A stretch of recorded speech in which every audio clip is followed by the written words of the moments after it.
I'm going to let my speech be exactly what I want to say. In the meantime, the Prime Minister's agreed to say a few comments, and then take a couple of questions from you. Thank you, Mr. President. It's my honor to be here and also to pay tribute to your leadership at this immensely difficult time. I was in New York earlier today, and it's perhaps only when you are actually there that the full enormity and horror of what happened comes home to you. And I said then I would like to repeat that my father's generation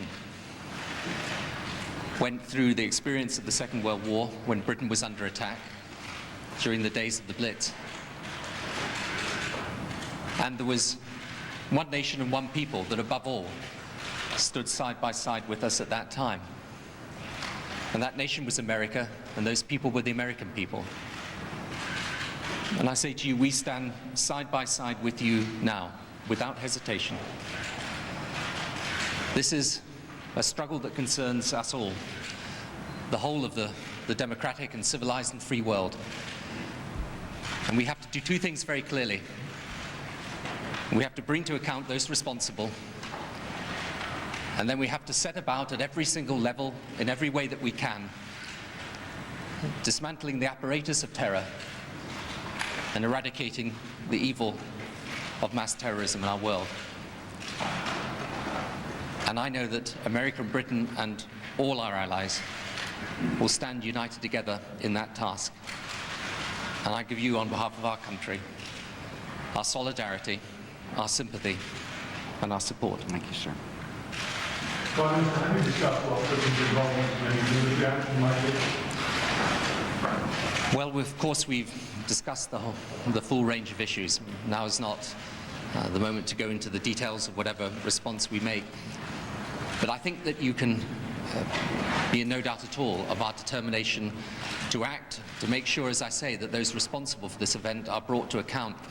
And in the talks I had in Europe before I left, I believe that sense of solidarity is echoed right round the world.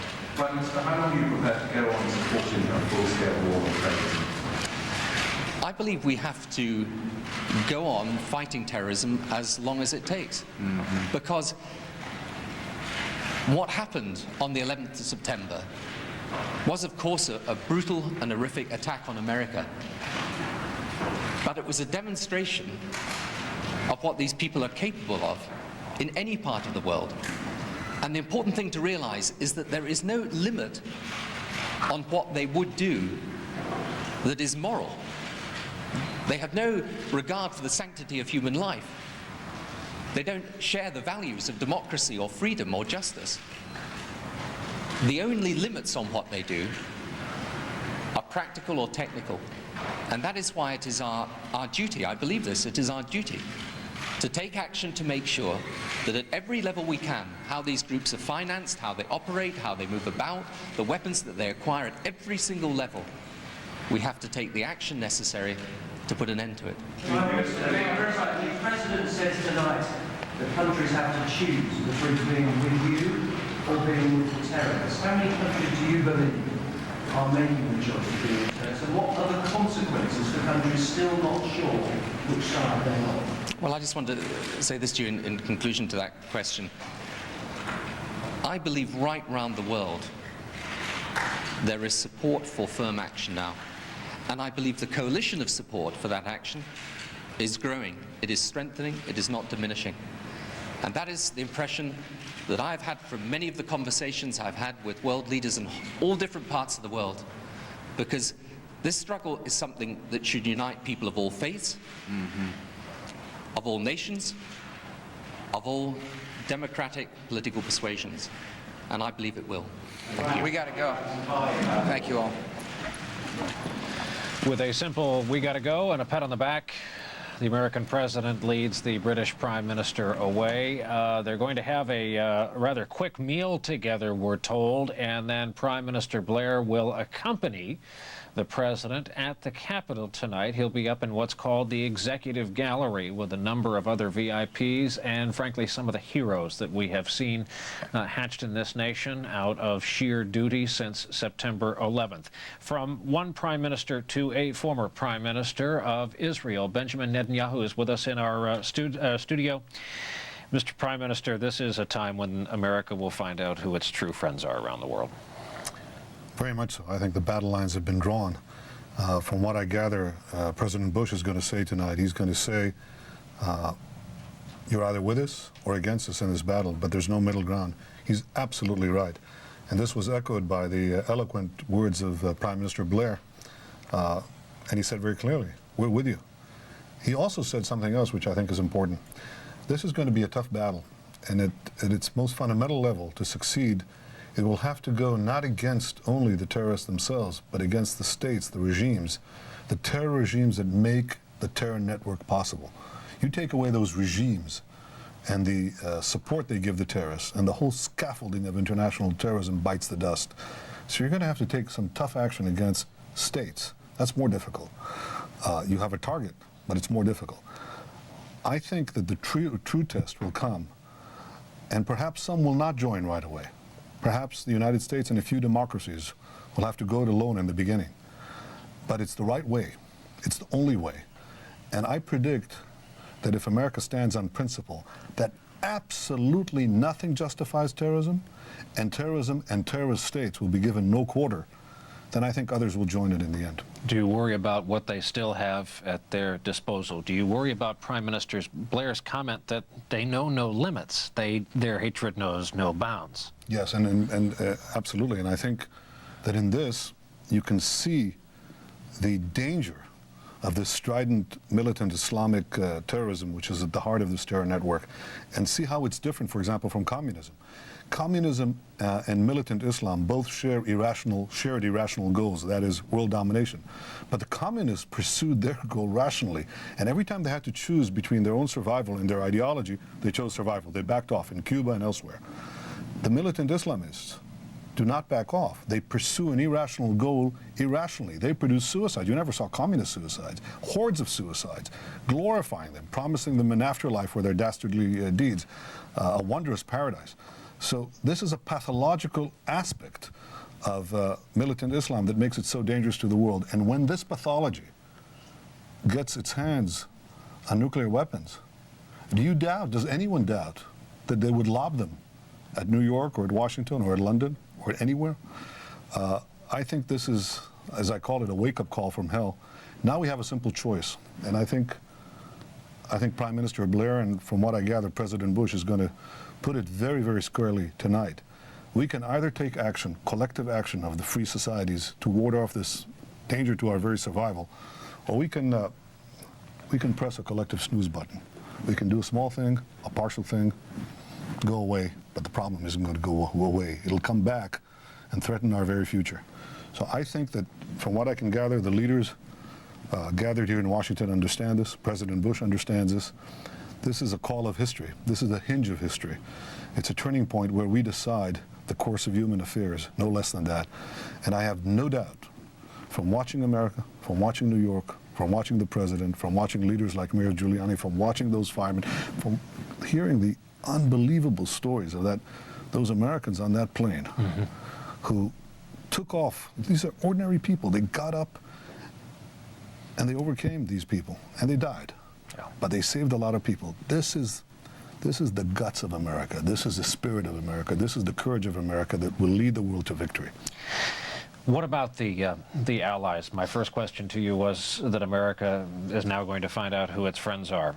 Will we enjoy foursquare the support of the European allies? I'll be blunt. There are a lot of World War II veterans walking around this country who are fond of saying that without the United States, German would be the official language of Europe and God knows where else. Are we going to, having been there for them, enjoy the support of those that we expect to be behind us? I don't know, and I can't tell you that it'll happen right away. Over time, yes. If you lead as forcefully as you led against Nazism, you will. I said today in Congress that the great tragedy of the first half of the 20th century was that the U.S. was not the world leader at the time. And so the world paid a horrendous price, and my own people, the Jewish people, paid the worst price of all in the form of the Holocaust.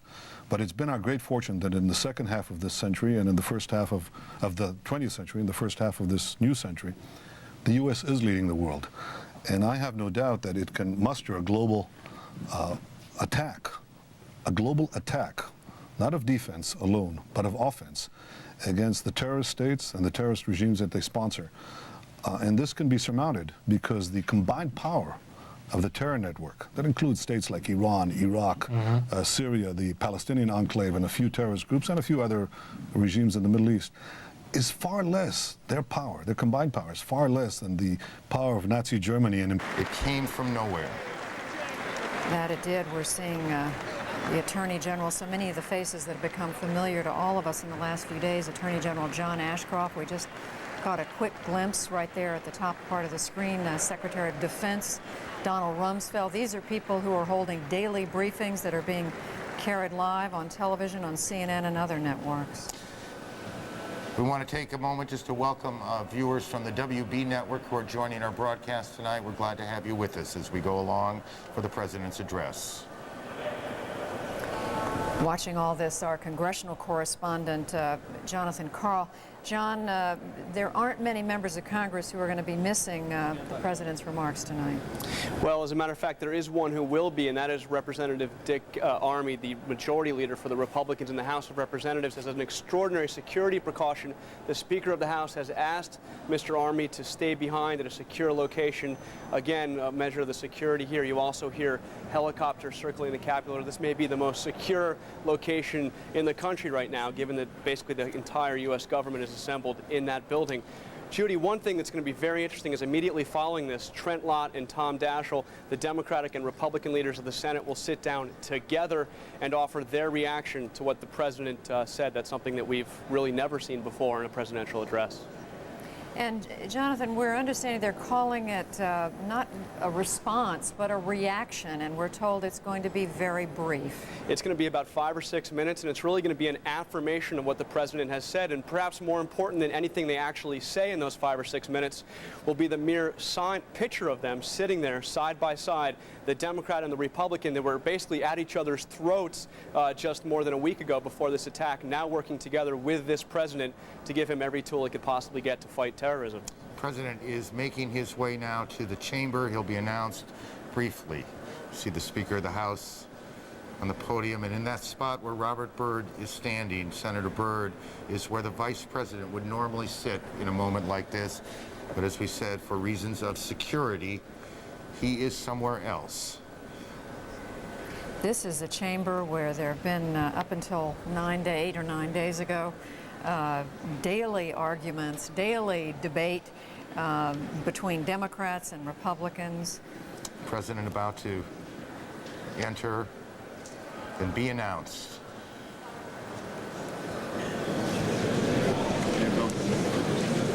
Mr. Speaker, the President of the United States.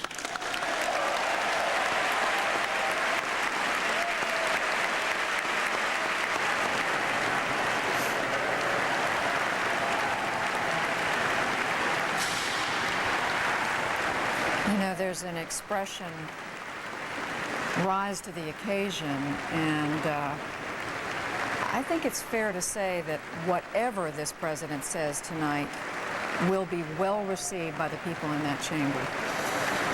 Senior analyst Jeff Greenfield. Jeff, it's not since FDR has an American president come before Congress after an attack on American soil. Same task for a very different time and a different president? I believe that this is the hardest task a leader of the West has faced, with two possible exceptions. In 1940, Winston Churchill had to go before the House of Commons after France had fallen to the Nazis and tell them that if we lose, we will sink into the abyss of a new dark age. And in October of 1962, John Kennedy had to tell the country, not in a speech to Congress, that we will not shrink from the risk of a worldwide nuclear war at any time it must be faced. This speech is, and this moment, is every bit as serious and every bit as consequential when you consider that buried beneath the World Trade Center rubble are the bodies of more Americans who have ever died in one day in American history on American soil. Worse than Pearl Harbor, worse than any Civil War battle, and what this president faces 9 months after we all assumed he was entering a time of peace and prosperity when there was nothing much at stake is beyond any of our imagination. Indeed, Jeff, the number of missing in New York jumped by nearly 1,000 people today to more than 6,300. It is certainly conceivable that when all is said and done, the death toll from this tragedy, both here in Washington and New York, will be about 7,000 people. And Aaron, the president also has to do so many things, not the least of which is to talk to an American population that believes itself to be vulnerable to attack. Now, that's something that even Franklin Roosevelt did not have to face after Pearl Harbor, in the sense that the American continent was relatively secure.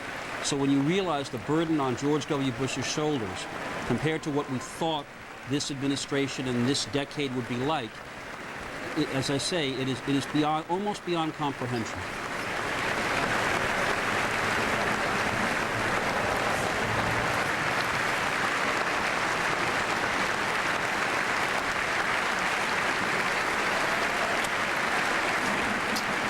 An extraordinary coming together in American life these past 9 days. The political bickering seems a long time ago. It does. The president has enjoyed just unparalleled support and acclamation until now. And the high privilege, the distinct honor of presenting to you the President of the United States.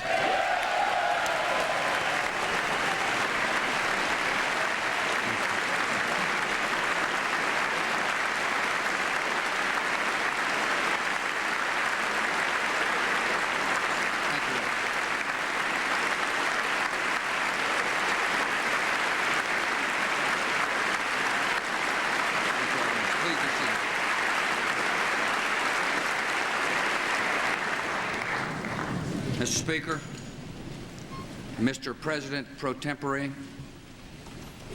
members of Congress, and fellow Americans. In the normal course of events, presidents come to this chamber to report on the State of the Union. Tonight, no such report is needed.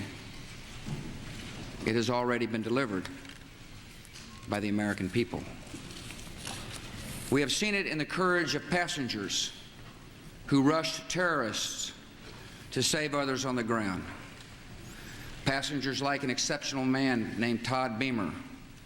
And would you please help me welcome his wife, Lisa Beamer, here tonight.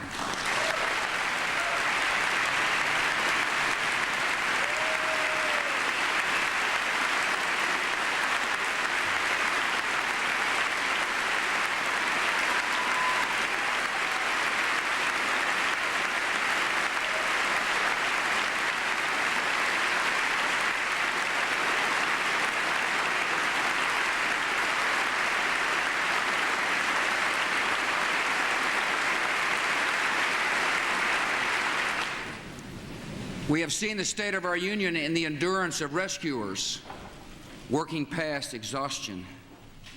We've seen the unfurling of flags, the lighting of candles, the giving of blood, the saying of prayers in English, Hebrew, and Arabic.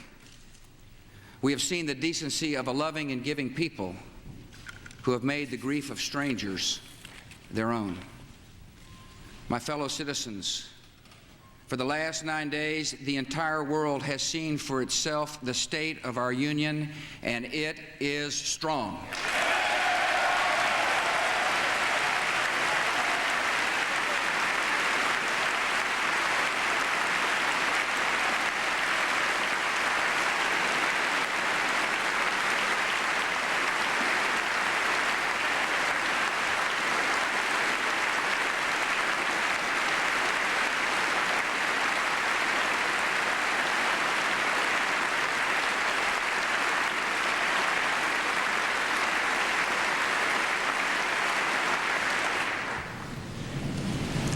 Tonight we are a country awakened to danger and called to defend freedom. Our grief has turned to anger, and anger to resolution. Whether we bring our enemies to justice or bring justice to our enemies, justice will be done.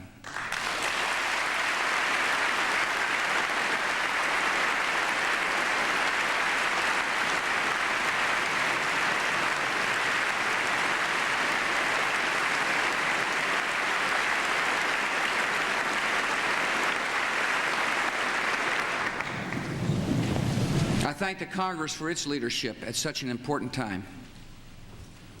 All of America was touched on the evening of the tragedy to see Republicans and Democrats join together on the steps of this Capitol, singing "God Bless America."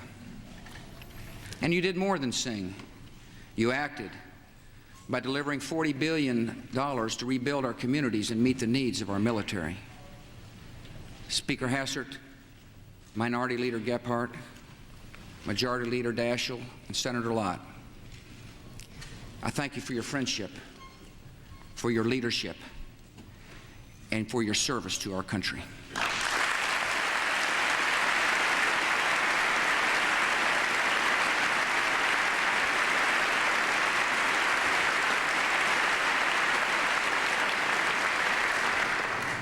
And on behalf of the American people, I thank the world for its outpouring of support.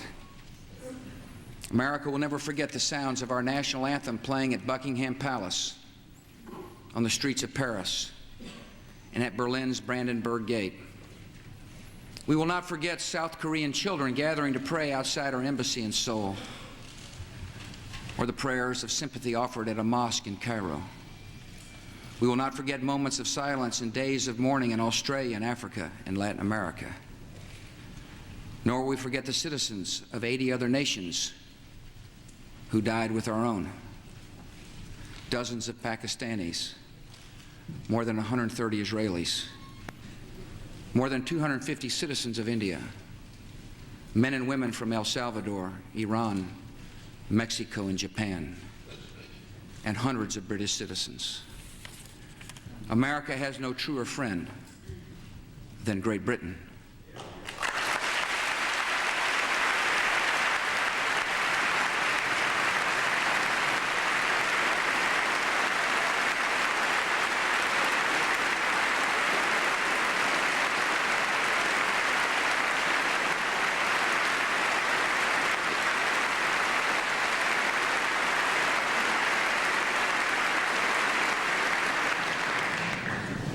Once again, we are joined together in a great cause. So honored that the British Prime Minister has crossed an ocean to show his unity with America. Thank you for coming, friend.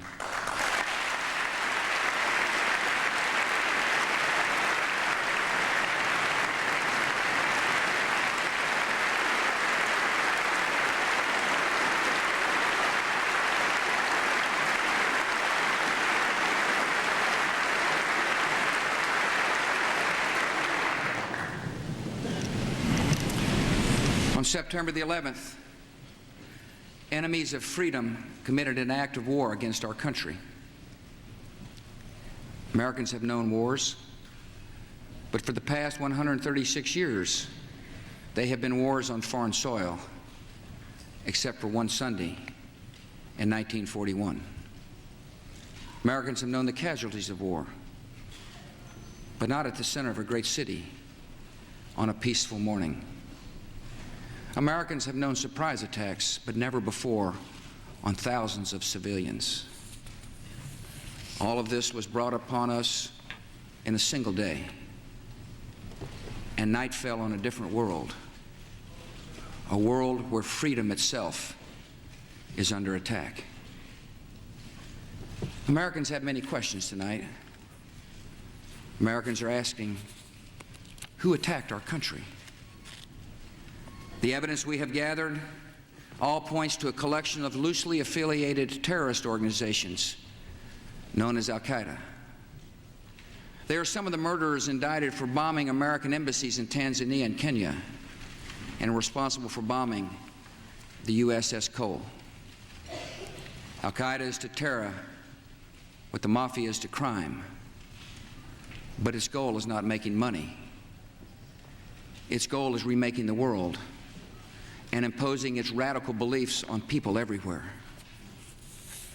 The terrorists practice a fringe form of Islamic extremism that has been rejected by Muslim scholars and the vast majority of Muslim clerics, a fringe movement that perverts the peaceful teaching of Islam. The terrorist directive commands them to kill Christians and Jews, to kill all Americans, and make no distinctions among military and civilians, including women and children.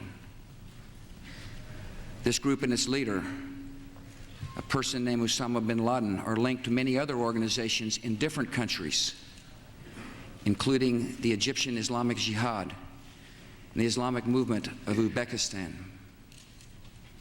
There are thousands of these terrorists in more than 60 countries.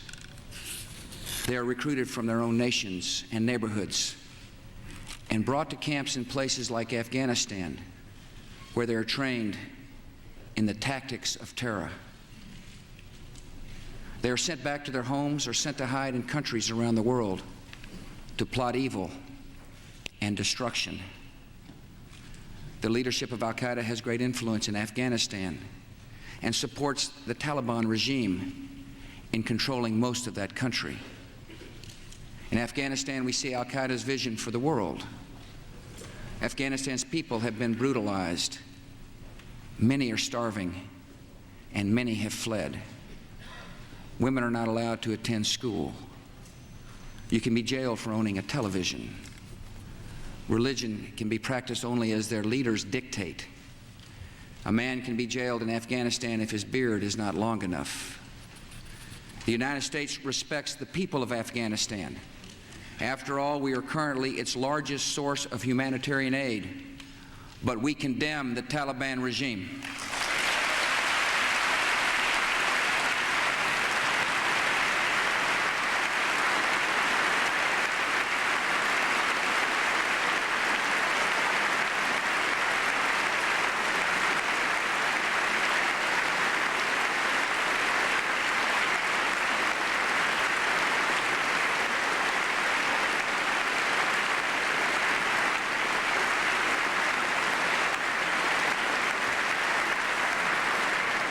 It is not only repressing its own people, it is threatening people everywhere by sponsoring and sheltering and supplying terrorists. By aiding and abetting murder, the Taliban regime is committing murder. And tonight, the United States of America makes the following demands on the Taliban. Deliver to United States authorities all the leaders of Al-Qaeda who hide in your land.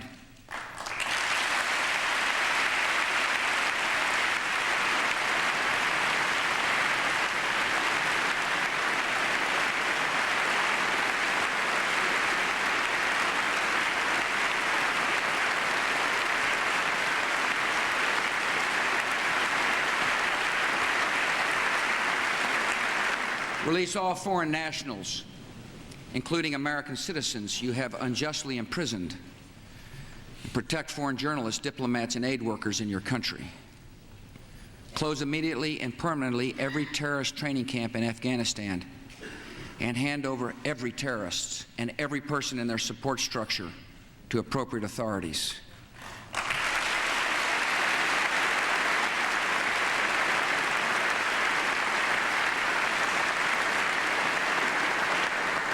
Give the United States full access to terrorist training camps so we can make sure they are no longer operating. These demands are not open to negotiation or discussion.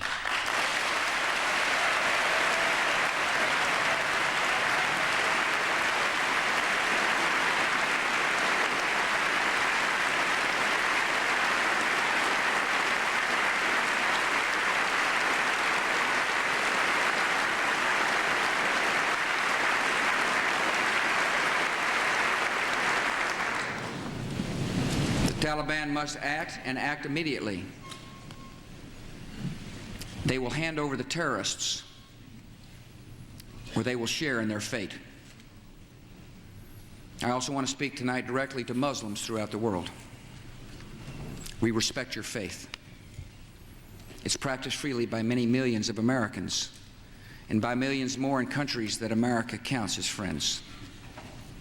Its teachings are good and peaceful, and those who commit evil in the name of Allah blaspheme the name of Allah. The terrorists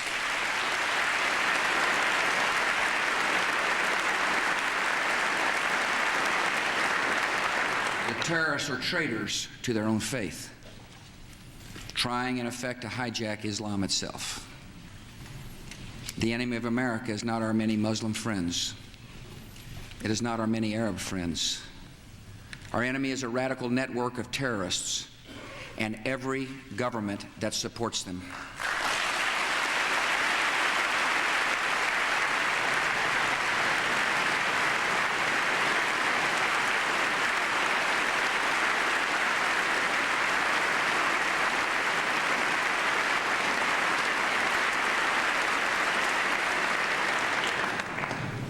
Our war on terror begins with Al-Qaeda, but it does not end there.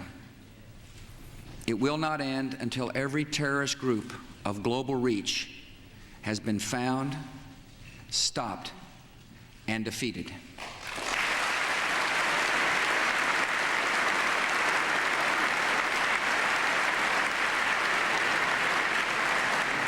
Americans are asking, why do they hate us? They hate what they see right here in this chamber, a democratically elected government. Their leaders are self-appointed. They hate our freedoms, our freedom of religion, our freedom of speech, our freedom to vote and assemble and disagree with each other. They want to overthrow existing governments in many Muslim countries, such as Egypt, Saudi Arabia, and Jordan. They want to drive Israel out of the Middle East. They want to drive Christians and Jews out of vast regions of Asia and Africa. These terrorists kill not merely to end lives, but to disrupt and end a way of life. With every atrocity, they hope that America grows fearful, retreating from the world and forsaking our friends. They stand against us because we stand in their way. We're not deceived by their pretenses to piety. We have seen their kind before. They are the heirs of all the murderous ideologies of the 20th century. By sacrificing human life to serve their radical visions, by abandoning every value except the will to power, they follow in the path of fascism, Nazism, and totalitarianism. And they will follow that path all the way to where it ends, in history's unmarked grave of discarded lies.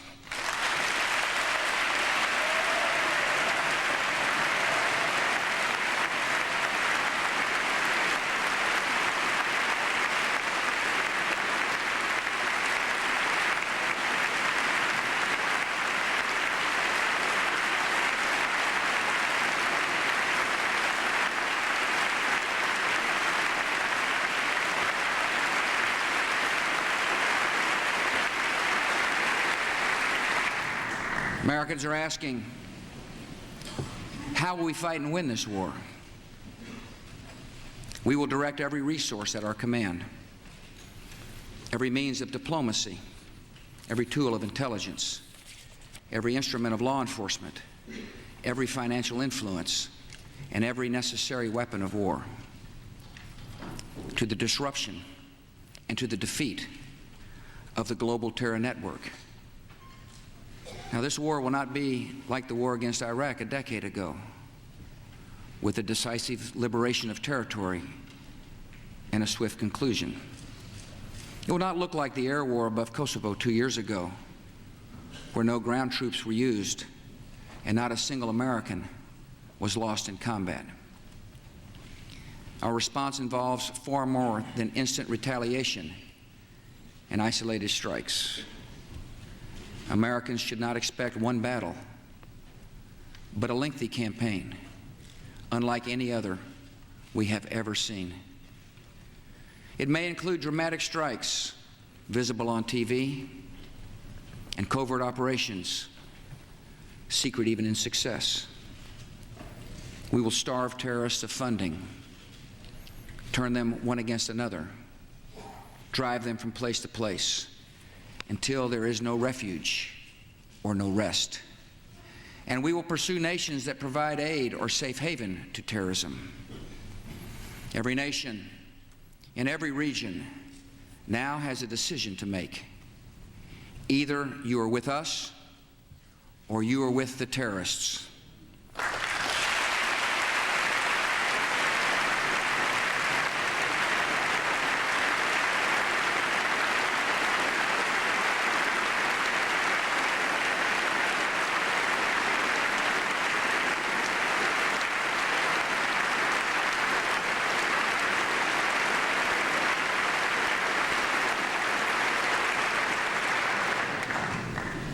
From this day forward, any nation that continues to harbor or support terrorism will be regarded by the United States as a hostile regime. Our nation has been put on notice. We're not immune from attack. We will take defensive measures against terrorism to protect Americans. Today, dozens of federal departments and agencies, as well as state and local governments, have responsibilities affecting homeland security. These efforts must be coordinated at the highest level. So tonight I announce the creation of a cabinet-level position reporting directly to me, the Office of Homeland Security. And tonight I also announce a distinguished American to lead this effort to strengthen American security, a military veteran, an effective governor, a true patriot, a trusted friend, Pennsylvania's Tom Ridge.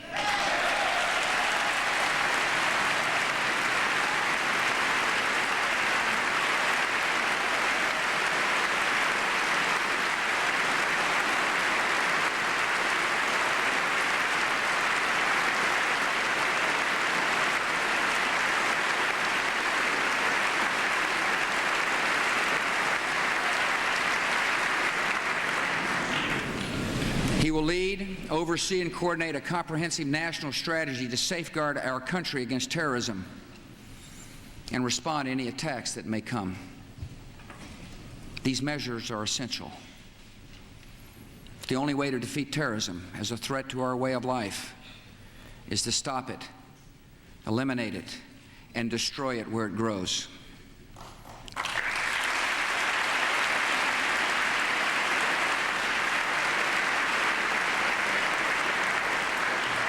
Many will be involved in this effort, from FBI agents to intelligence operatives to the reservists we have called to active duty.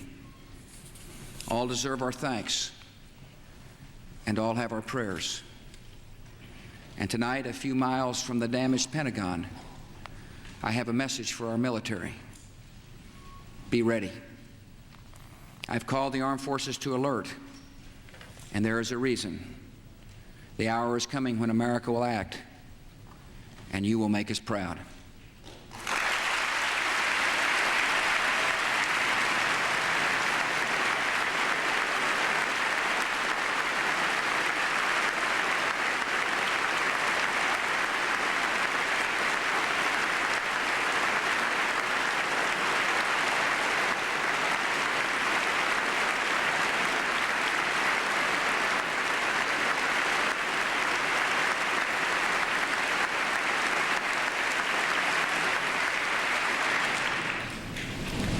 This is not, however, just America's fight. And what is at stake is not just America's freedom. This is the world's fight. This is civilization's fight. This is the fight of all who believe in progress and pluralism, tolerance and freedom. We ask every nation to join us. We will ask and we will need the help of police forces, intelligence service, and banking systems around the world. The United States is grateful that many nations and many international organizations have already responded with sympathy and with support. Nations from Latin America to Asia to Africa to Europe to the Islamic world. Perhaps the NATO Charter reflects best the attitude of the world. An attack on one is an attack on all. The civilized world is rallying to America's side. They understand that if this terror goes unpunished, their own cities, their own citizens may be next. Terror unanswered can not only bring down buildings, it can threaten the stability of legitimate governments. And you know what? We're not going to allow it.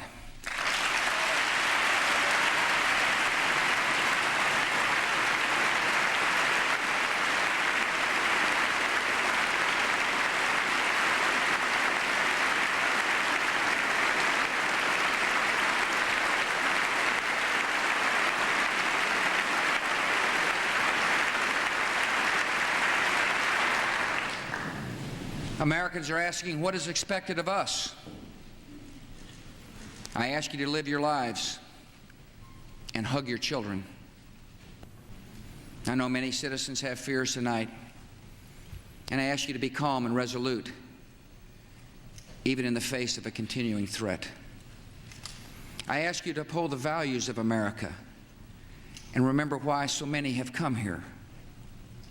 We're in a fight for our principles, and our first responsibility is to live by them. No one should be singled out for unfair treatment or unkind words because of their ethnic background or religious faith.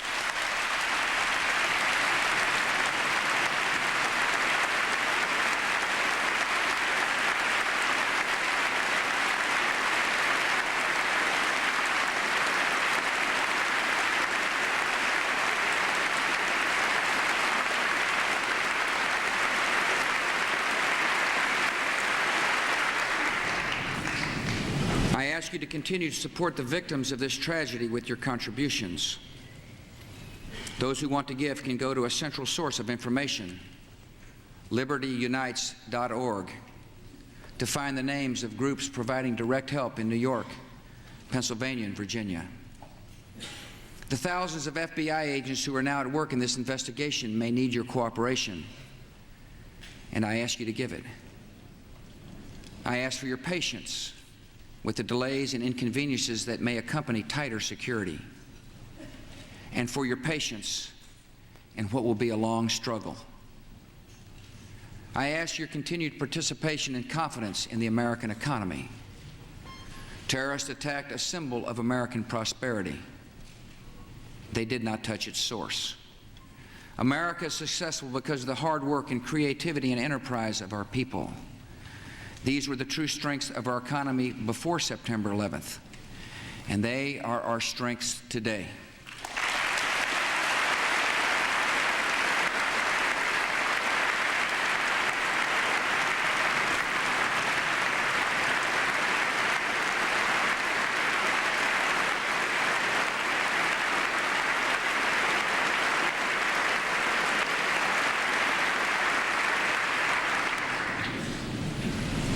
And finally, please continue praying for the victims of terror and their families, for those in uniform, and for our great country. Prayer has comforted us in sorrow and will help strengthen us for the journey ahead. Tonight, I thank my fellow Americans for what you have already done and for what you will do. And ladies and gentlemen of the Congress, I thank you, their representatives, for what you have already done and for what we will do together. Tonight, we face new and sudden national challenges. We will come together to improve air safety, to dramatically expand the number of air marshals on domestic flights, and take new measures to prevent hijacking. We will come together to promote stability and keep our airlines flying with direct assistance during this emergency.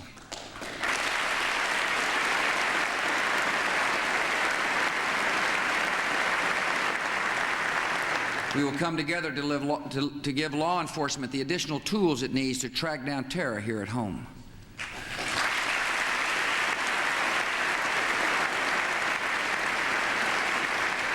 We will come together to strengthen our intelligence capabilities to know the plans of terrorists before they act and to find them before they strike.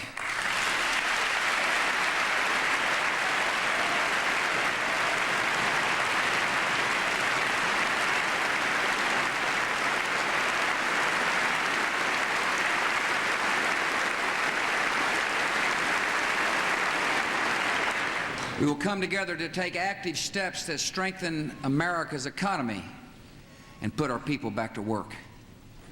Tonight we welcome two leaders who embody the extraordinary spirit of all New Yorkers, Governor George Pataki and Mayor Rudolph Giuliani.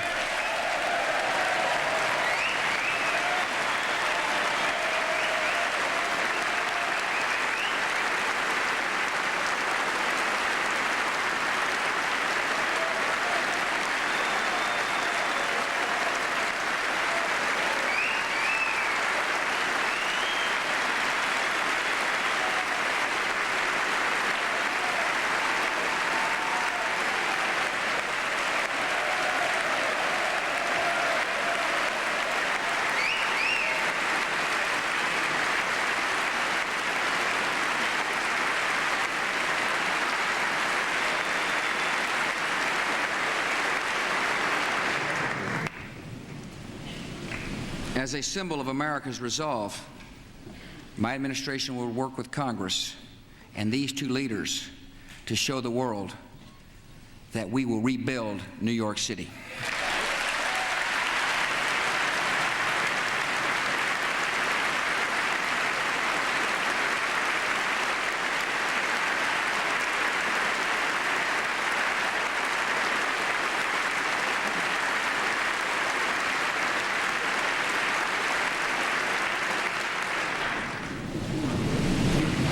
After all that has just passed, all the lives taken and all the possibilities and hopes that died with them, it is natural to wonder if America's future is one of fear. Some speak of an age of terror. I know there are struggles ahead.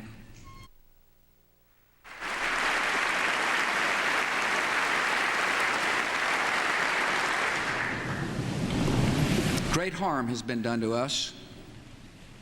We have suffered great loss, and in our grief and anger, we have found our mission and our moment. Freedom and fear are at war. The advance of human freedom, the great achievement of our time and the great hope of every time, now depends on us. Our nation, this generation, will lift a dark threat of violence from our people and our future. We will rally the world to this cause by our efforts, by our courage. We will not tire, we will not falter, and we will not fail.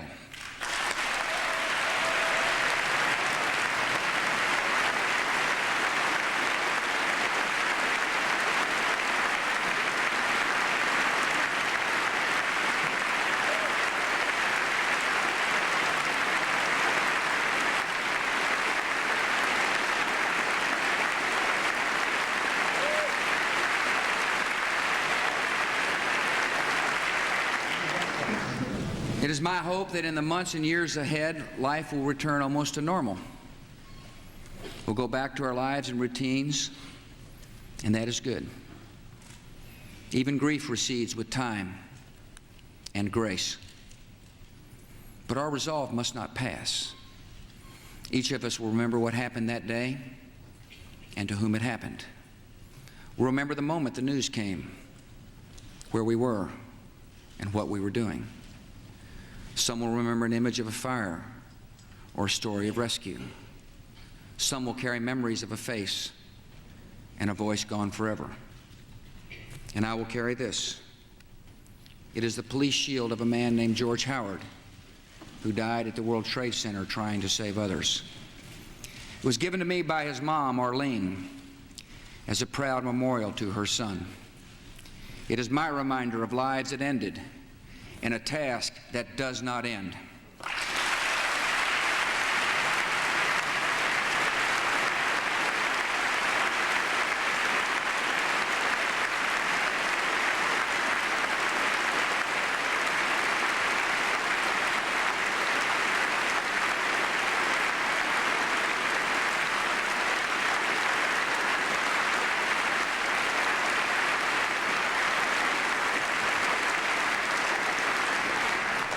I will not forget the wound to our country and those who inflicted it. I will not yield. I will not rest I will not relent in waging this struggle for freedom and security for the American people. The course of this conflict is not known, yet its outcome is certain. Freedom and fear, justice and cruelty have always been at war, and we know that God is not neutral between them. Fellow citizens,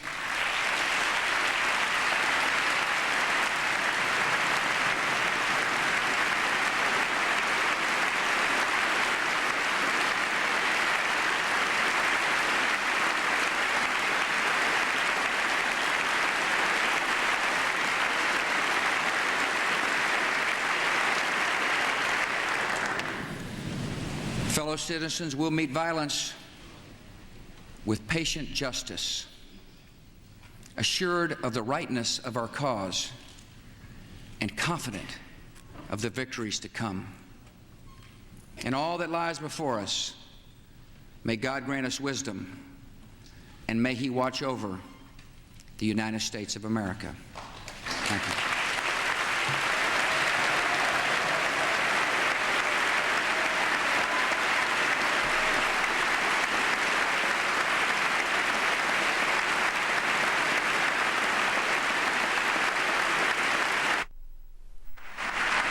Making his fourth primetime appearance as president, the president, some Americans don't know all that well yet, came to the House chamber tonight armed with language that soared at times, speaking directly to a worried nation in a city under heavy security at a time unprecedented in American history. He has been handed the greatest single one-day disaster in the history of the Republic. And George W. Bush tonight spoke to the American people and told them what he plans to do about it. He's embracing now both Senate leaders. In a short time, we will hear from Daschle and Lott in what is being called the joint response to the president's remarks. It'll be, of course, in complete and total agreement with what the president has laid out tonight. The president receiving the appropriate warm welcome from both sides of the aisle tonight. Justices of the Supreme Court, Justice Thomas, Justice Scalia, that's Senator Nichols behind him, Justice O'Connor, Chief Justice Rehnquist, his Secretary of State, Treasury, Defense. I'm joined by Newsweek journalist Howard Fineman. Howard, your opinion? He met the moment. He said our generation must, and that he will. And I think he backed that up all the way from beginning to end. He talked about the need to do justice. He made the demands. He bucked up the American people. He met the moment, and that was what was required of him by history in the country, and I don't think there's any question that he was up to it tonight. This was, if I'm allowed, this was a tough speech to make it through. He made it. This is a crushingly sad topic for this country. Well, Brian, I think that while the Bush family is famous for its emotion, it was important for him tonight, I think he felt, to be strong, to be the shield. I thought that that shield that he held up was a symbol of how he views what he must do, a symbol of authority and protection. And it's as good a metaphor for that speech and for his role as you could find at this time. Presidents, Howard, are shaped by the events they are handed in office. Some of them complete four-year terms and never, ever have to step up to a national or international crisis. This president has just been handed such a tragedy of earth-shattering scope and international scope as Brian, well. I've followed him closely since maybe 4 or 5 years ago. At every step of the way, he rises to the occasion. I saw it when he announced his campaign. I saw it when the campaign was under pressure. I saw it in the debates. I saw it in his first moves as president with China and with the budget and so forth. They practiced this speech for a long time. It was written very carefully. It was designed to take advantage of the symbols of authority of America. You've been in that room during a joint session, Brian. It's an intimate gathering of the American family. There's nothing else like it. And he was the favorite son of the American family, calling the country to sacrifice and battle and warning the world to watch out. it sounds incongruous because it was a tough worded speech, but there was some beautiful language throughout. There was, and it was very tough. I think it was tougher in its language than some might have expected, because in addition to speaking to America, he was in fact speaking to the world, laying down the parameters for the American people and for the world of what we expected of the Taliban, who they were, and why we fight. You know, before World War II and during it, the famous movie director Frank Capra made a series of films called Why We Fight. This was George Bush's Why We Fight speech. I think there was an appropriate recognition that America is not yet right. Look at those pages, the Senate and House pages being greeted by the president.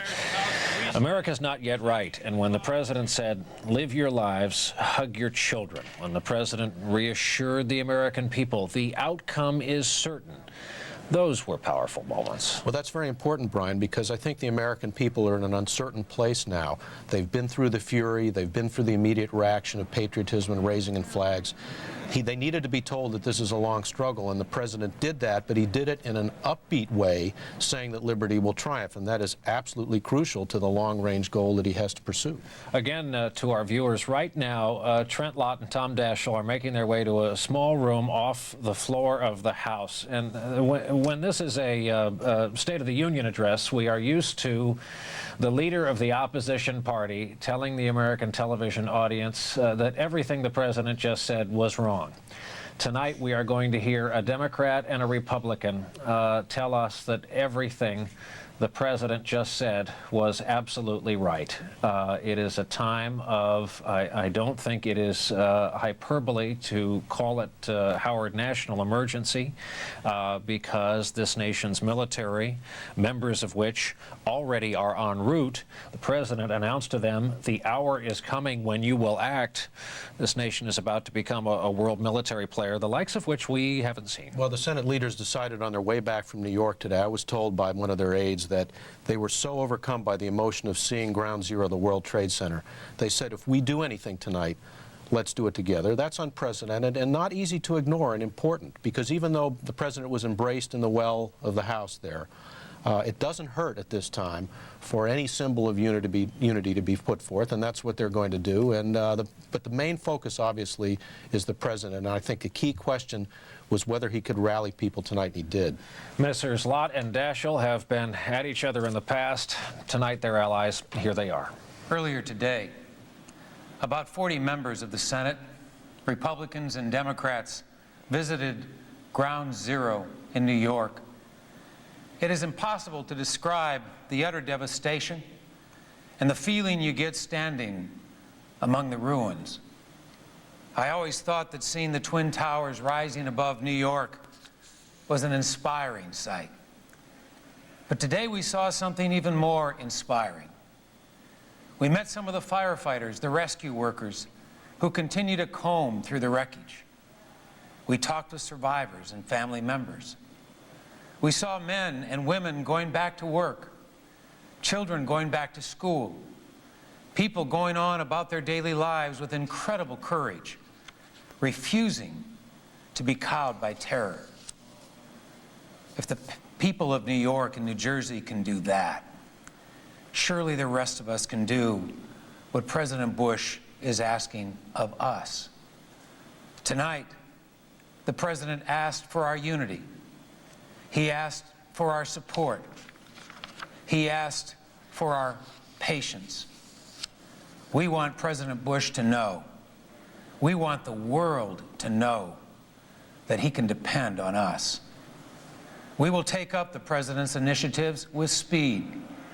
We may encounter differences of opinion along the way, but there is no difference in our aim.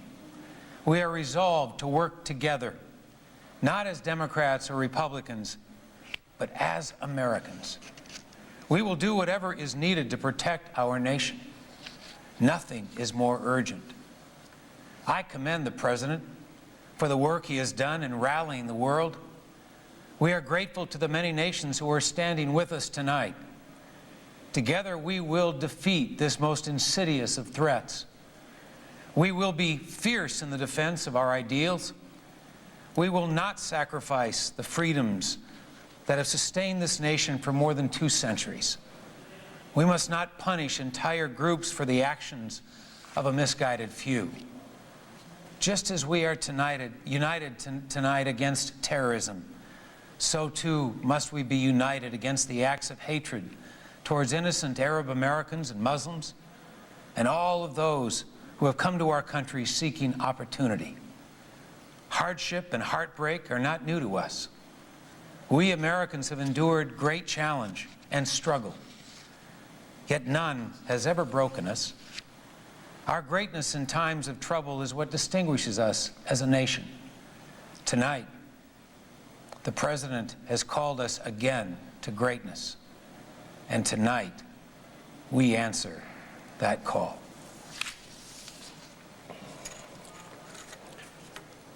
Ordinarily, when the President of the United States addresses a joint session of Congress, the leaders of the opposition party gives a statement, and they respond.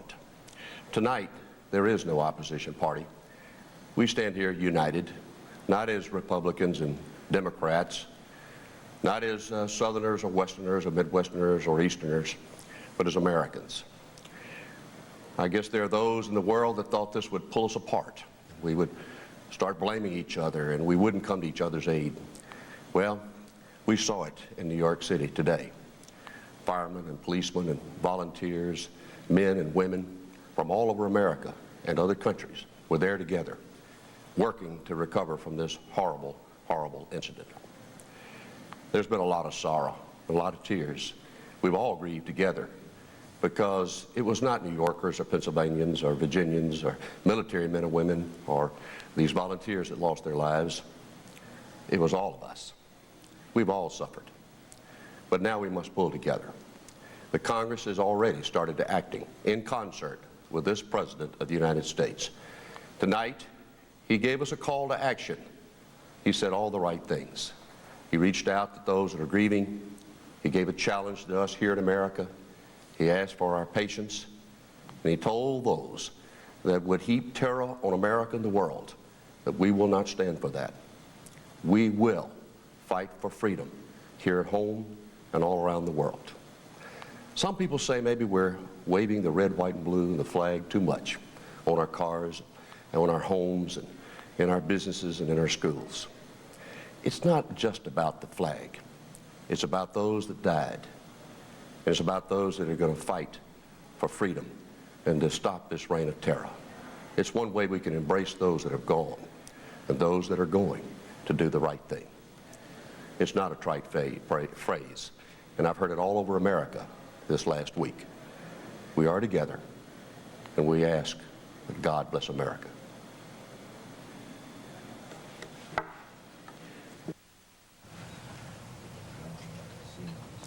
The senator from Mississippi, the senator from South Dakota, Republican and Democrat, and as you heard Trent Lott say, united tonight. There are no party differences in Washington, D.C. tonight. We saw some history because of the extraordinary security. No vice president has ever been absent for a president's address to a joint session of Congress, and we saw that tonight for security reasons. Dick Cheney was taken by the Secret Service to a safe location in the Washington, D.C. area during the duration of the speech while helicopters circled overhead. We are joined by two Newsweek magazine journalists, Howard Fineman and Jonathan Alter, both of whom work with us at NBC News, and by the year 2000 Pulitzer Prize winner for commentary, Paul Gigot, Wall Street Journal. And Paul, I'd love to hear you out having heard this president. Well, I thought he was eloquent and captured the moment particularly well. He was what I liked best